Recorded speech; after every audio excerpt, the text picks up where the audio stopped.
Au cœur de Villeneuve-aux-Chemins, l'aire de remplissage des pulvérisateurs a pris un coup de vieux. Gilles Presta a été récompensé grâce à son projet de remplacement. Là, on veut justement être vraiment le plus efficace possible et le plus durable possible. Afin d'y parvenir, depuis 2 ans, il est accompagné dans ses démarches par la Chambre d'agriculture. Il faut regrouper les gens, qu'ils aient envie de travailler ensemble.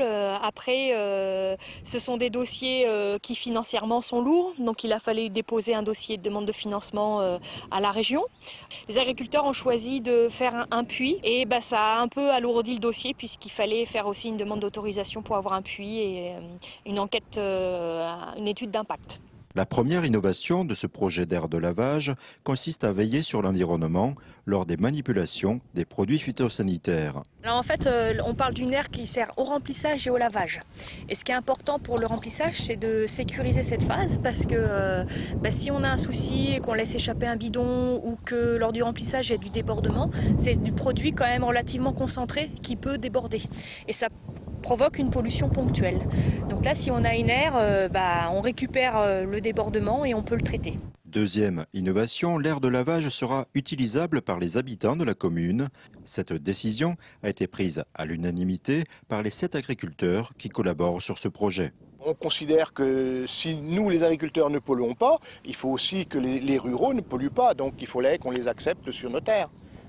Les 2000 m² de la future aire de lavage se trouvent à proximité de l'espace recyclage. Chacun pourra donc s'y rendre à tout moment. Les ruraux qui viendront ou les agriculteurs auront un digicode qui leur permettra d'accéder à la plateforme et ensuite ça permettra de calculer la quantité d'eau qu'ils ont consommée. Pour les agriculteurs qui généreront des polluants, ils paieront en fonction de la quantité de polluants laissés.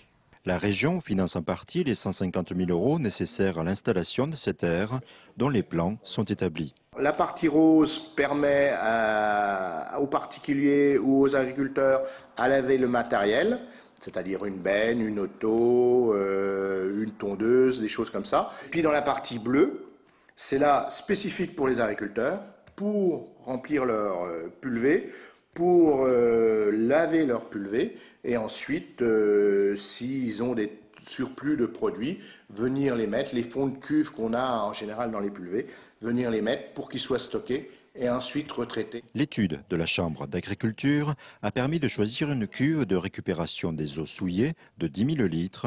Le financement n'étant pas totalement arrêté, la date de mise en œuvre reste à déterminer.